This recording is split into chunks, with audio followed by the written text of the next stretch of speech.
On behalf of the General Assembly, I have the honor to welcome His Excellency Joseph R. Biden Jr., President of the United States of America, and invite him to address the Assembly. Thank you.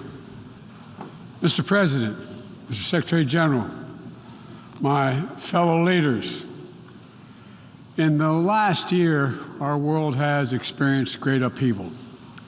A growing crisis in food insecurity, record heat, floods and droughts, COVID-19, inflation, and a brutal, needless war. A war chosen by one man, to be very blunt. Let us speak plainly. A permanent member of the United Nations Security Council invaded its neighbor, attempted to erase a sovereign state from the map. Russia has shamelessly violated the core tenets of the United Nations Charter. No more important than the clear prohibition against countries taking the territory of their neighbor by force. Again, just today, President Putin has made overt nuclear threats against Europe and a reckless disregard for the responsibilities of the non-proliferation regime. Now, Russia's calling up more soldiers to join the fight, and the Kremlin is organizing a sham referenda to try to annex parts of Ukraine, an extremely significant violation of the UN Charter. This world should see these outrageous acts for what they are. Putin claims he had to act because Russia was threatened. But no one threatened Russia, and no one other than Russia sought conflict. In fact, we warned it was coming, and with many of you we worked to try to avert it. Putin's own words make his true purpose unmistakable.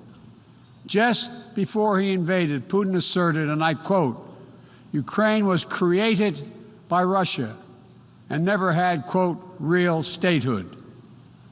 And now we see attacks on schools, railway stations, hospitals, on centers of Ukrainian history and culture. In the past, even more horrifying evidence of Russia's atrocity and war crimes. Mass graves uncovered in Izium, bodies, according to those who excavated those bodies, showing signs of torture. This war is about extinguishing Ukraine's right to exist as a state, plain and simple, and Ukraine's right to exist as a people. Whoever you are, wherever you live, whatever you believe, that should make your blood run cold. That's why 141 nations in the General Assembly came together and to unequivocally condemn Russia's war against Ukraine. The United States has marshaled massive levels of security assistance and humanitarian aid and direct economic support for Ukraine. More than $25 billion to date.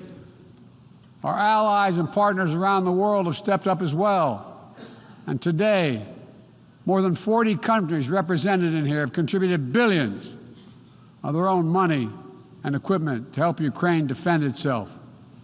The United States is also working closely with our allies and partners to impose costs on Russia, to deter attacks against NATO territory, to hold Russia accountable for the atrocities and war crimes. Because if nations can pursue their imperial ambitions without consequences, then we put at risk everything this very institution stands for, everything. Every victory won on the battlefield belongs to the courageous Ukrainian soldiers. But this past year, the world was tested as well, and we did not hesitate. We chose liberty. We chose sovereignty. We chose principles to which every party to the United Nations Charter is beholding. We stood with Ukraine. Like you, the United States wants this war to end on just terms, on terms we all signed up for, that you cannot seize a nation's territory by force, that the only country standing in the way of that is Russia. So we, each of us in this body, who's determined to uphold the principles and beliefs we pledge to defend as members of the United Nations, must be clear, firm, and unwavering in our resolve. Ukraine has the same rights that belong to every sovereign nation. We will stand in solidarity with Ukraine. We will stand in solidarity against Russia's aggression, period. Now, it's no secret that in the contest between democracy and autocracy, the United States and I, as President, champion a vision for our world that's grounded in the values of democracy. The United States is determined to defend and strengthen democracy at home and around the world, because I believe democracy remains humanity's greatest instrument to address the challenges of our time. We're working with the G7 and like-minded countries to prove democracies can deliver for their citizens, but also deliver for the rest of the world as well. But as we meet today, the UN Charter's very basis of a stable and just rule-based order is under attack by those who wish to tear it down or distort it for their own political advantage. And the United Nations Charter was not only signed by democracies of the world, it was negotiated among citizens, dozens of nations with vastly different histories and ideologies, united in their commitment to work for peace. As President Truman said in 1945, the UN Charter, and I quote, is proof that nations like men can state their differences, can face them, and then can find common ground on which to stand, end of quote. That common ground was so straightforward, so basic, that today 193 of you, 193 member states have willingly embraced its principles. And standing up for those principles for the UN Charter is the job of every responsible member state. I reject the use of violence and war to conquer nations or expand borders through bloodshed, to stand against global politics of fear and coercion, to defend the sovereign rights of smaller nations as equal to those of larger ones, to embrace basic principles like freedom of navigation, respect for international law, and arms control. No matter what else we may disagree on, that is the common ground upon which we must stand. If you're still committed to a strong foundation for the good of every nation around the world, then the United States wants to work with you. I also believe the time has come for this institution to become more inclusive so that it can better respond to the needs of today's world. Members of the UN Security Council, including the United States, should consistently uphold and defend the UN Charter and refrain from the use of the veto, except in rare, extraordinary situations, to ensure that the Council remains credible and effective. That is also why the United States supports increasing the number of both permanent and non-permanent representatives of the Council. This includes permanent seats for those nations we have long supported and permanent seats for countries in Africa, Latin America, and the Caribbean. The United States is committed to this vital work. In every region, we've pursued new, constructive ways to work with partners to advance shared interests, from elevating the Quad in the Indo-Pacific to signing the Los Angeles Declaration of Migration and Protection at the Summit of the Americas, to joining a historic meeting of 9 Arab leaders to work toward a more peaceful, integrated Middle East, to hosting the U.S.-Africa Leaders Summit in this December. As I said last year, the United States is opening an era of relentless diplomacy to address the challenges that matter most to people's lives, all people's lives. Tackling climate crisis, as the previous speaker spoke to, strengthening global health security, feeding the world. We made that priority and one-year leader, we're keeping that promise. From the day I came to office, we've led with bold climate agenda. We rejoined the Paris Agreement, convened the major climate summits, helped deliver critical agreements on the COP26. We helped get 2/3 of the world's GDP on track to limit warming to 1.5 degrees Celsius. And now, I've signed a historic piece of legislation here in the United States that includes the biggest, most important climate commitment we have ever made in the history of our country, $369 billion toward climate change. That includes tens of billions in new investments in offshore wind and solar, doubling down on zero-emission vehicles, increasing energy efficiency, supporting clean manufacturing. Our Department of Energy estimates that this new law will reduce U.S. emissions by 1 gigaton a year by 2030, while unleashing a new era of clean energy-powered economic growth. Our investments will also help reduce the cost of developing clean energy technologies worldwide, not just in the United States. This is a global game changer, and none too soon. We don't have much time. We all know we're already living in a climate crisis. No one seems to doubt it after this past year. We meet. Much of Pakistan is still underwater, needs help. Meanwhile, the Horn of Africa faces unprecedented drought.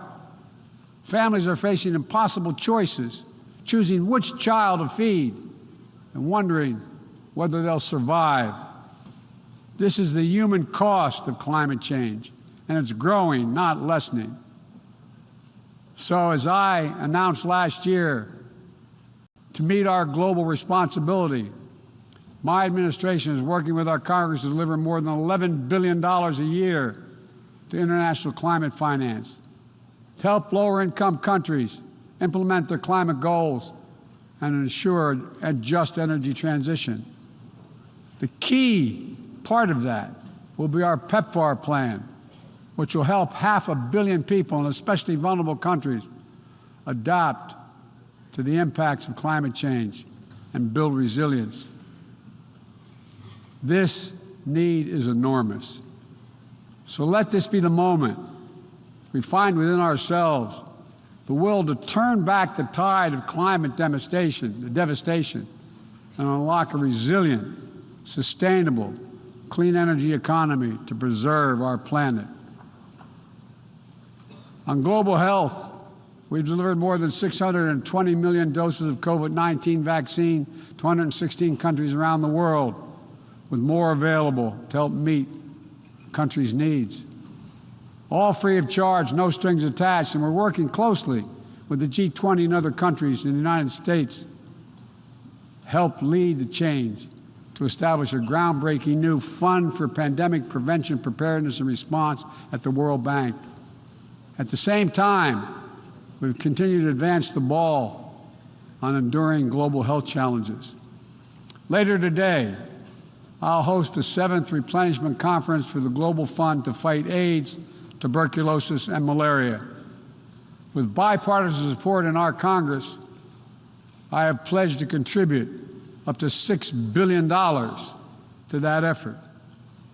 So I look forward to welcoming a historic round of pledges at the conference, resulting in one of the largest global health fundraisers ever held in all history. We're also taking down the food crisis head on, with as many as 193 million people around the world experience acute food insecurity, a jump of 40 million in a year. Today I'm announcing another $2.9 billion in U.S. support for life-saving humanitarian and food security assistance for this year alone.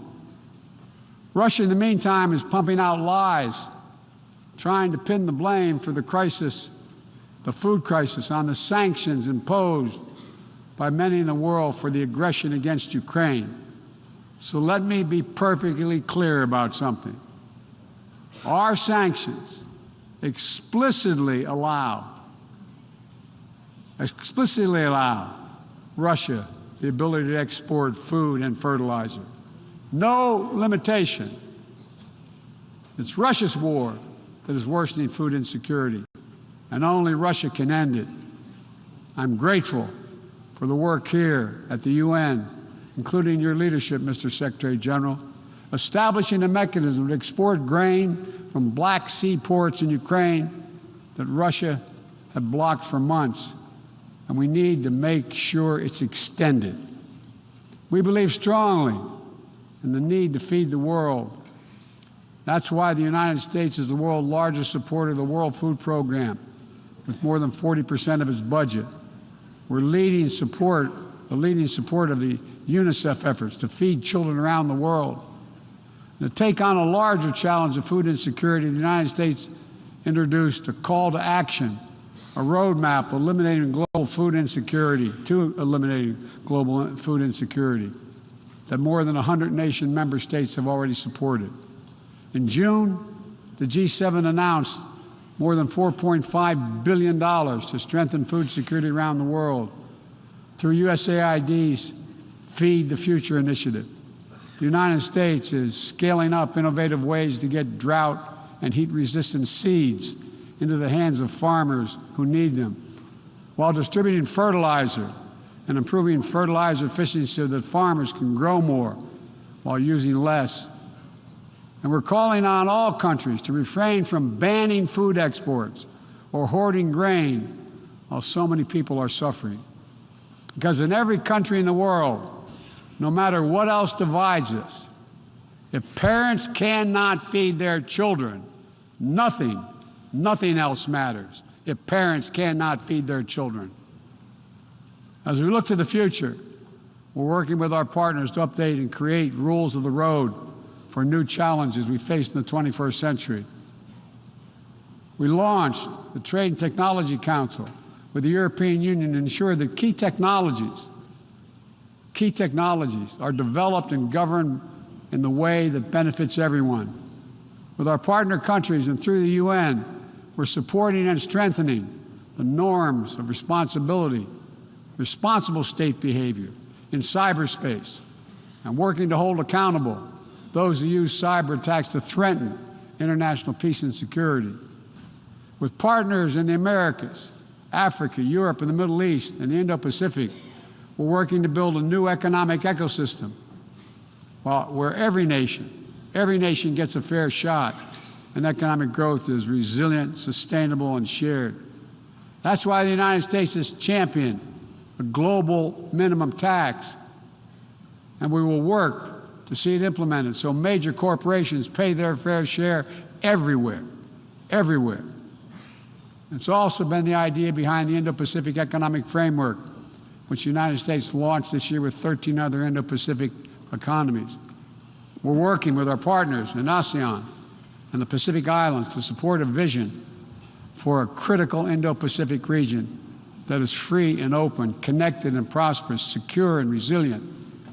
Together with partners around the world, we're working to secure resilient supply chains to protect everyone from coercion or domination, and ensure that no country can use energy as a weapon. And as Russia's war riles the global economy, we're also calling on major global creditors, including the non-Paris Club countries, to transparently negotiate debt forgiveness for lower-income countries, to forestall broader economic and political crisis around the world. Instead of infrastructure projects that generate huge and large debt without delivering on the promised advantages, let's meet the enormous infrastructure needs around the world with transparent investments, high-standard projects that protect the rights of workers and the environment, keyed to the needs of the communities they serve, not to the contributor. That's why the United States, together with fellow G7 partners, launched a Partnership for Global Infrastructure and Investment. We intend to collectively mobilize $600 billion in investment through this partnership by 2027. Dozens of projects are already underway. Industrial-scale vaccine manufacturing in Senegal, transformative solar projects in Angola, first-of-its-kind small modular nuclear power plant in Romania. These are investments that are going to deliver returns not just for those countries, but for everyone. The United States will work with every nation, including our competitors, to solve global problems like climate change. Climate diplomacy is not a favor to the United States or any other nation, and walking away hurts the entire world. Let me be direct about the competition between the United States and China. As we manage shifting geopolitical trends, the United States will conduct itself as a reasonable leader. We do not seek conflict. We do not seek a Cold War. We do not ask any nation to choose between the United States or any other partner. But the United States will be unabashed in promoting our vision of a free, open, secure, and prosperous world and what we have to offer communities of nations. Investments that are designed not to foster dependency, but to alleviate burdens and help nations become self-sufficient. Partnerships not to create political obligation, but because we know our own success. Each of our successes increased when other nations succeed as well. When individuals have the chance to live in dignity and develop their talents, everyone benefits. Critical to that is living up to the highest goals of this institution, increasing peace and security for everyone, everywhere. The United States will not waver in our unrelenting determination to counter and thwart the continuing terrorist threats to our world. And we will lead with our diplomacy to strive for peaceful resolution of conflicts. We seek to uphold peace and stability across the Taiwan Straits. We remain committed to our one China policy, which has helped prevent conflict for 4 decades. And we continue to oppose unilateral changes in the status quo by either side. We support an African Union-led peace process to end the fighting in Ethiopia, restore security for all its people.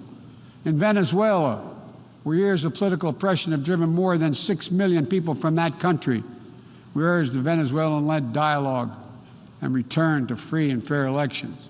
We continue to stand with our neighbor in Haiti as it faces political, fueled gang violence and an enormous human crisis. And we call on the world to do the same. We have more to do. We'll continue to back the UN-mediated truce in Yemen, which has delivered precious months of peace to people that have suffered years of war. And we will continue to advocate for lasting negotiating peace between the Jewish and Democratic State of Israel and the Palestinian people. The United States is committed to Israel's security, full stop. And a negotiated two-state solution remains, in our view, the best way to ensure Israel's security and prosperity for the future and give the Palestinians the state to which they are entitled. Both sides to fully respect the equal rights of their citizens. Both people enjoying equal measure of freedom and dignity. Let me also urge every nation to recommit to strengthening the nuclear non-proliferation regime through diplomacy. No matter what else is happening in the world, the United States is ready to pursue critical arms control measures. A nuclear war cannot be won and must never be fought. The 5 permanent members of the Security Council just reaffirmed that commitment in January. But today, we're seeing disturbing trends.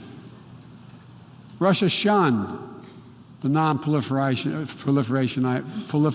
ideals embraced by every other nation at the 10th NPT Review Conference. And again today, as I said, they're making irresponsible nuclear threats to use nuclear weapons. China is conducting an unprecedented, concerning nuclear buildup without any transparency. Despite our efforts to begin serious and sustained diplomacy, the Democratic People's Republic of Korea continues to blatantly violate UN sanctions.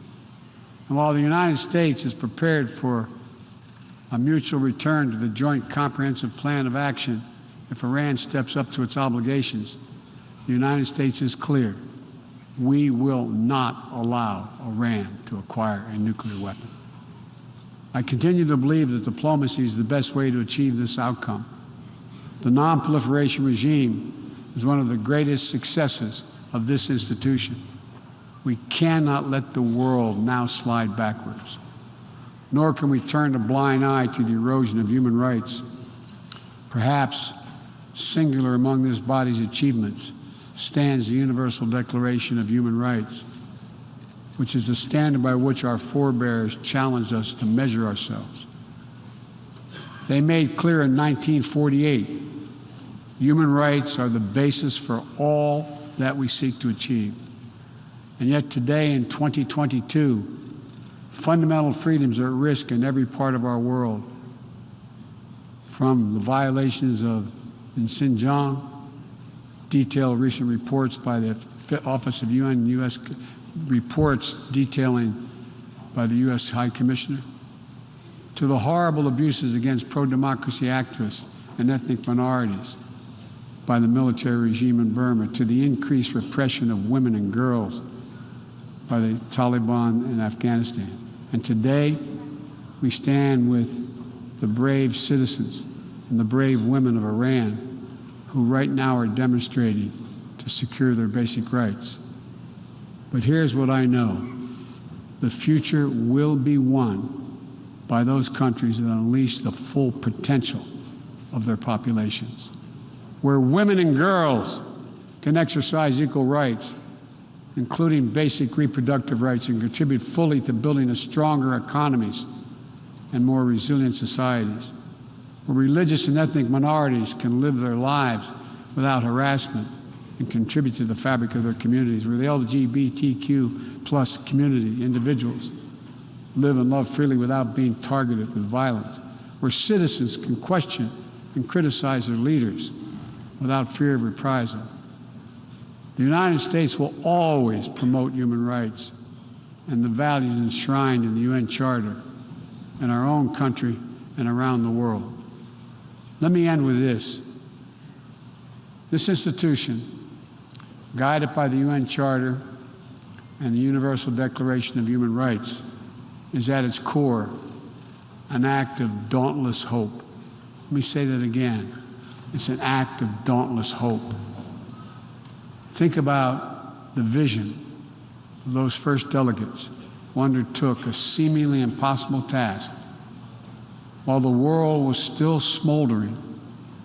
Think about how divided the people of the world must have felt with the fresh grief of millions dead, the genocidal horrors of the Holocaust exposed.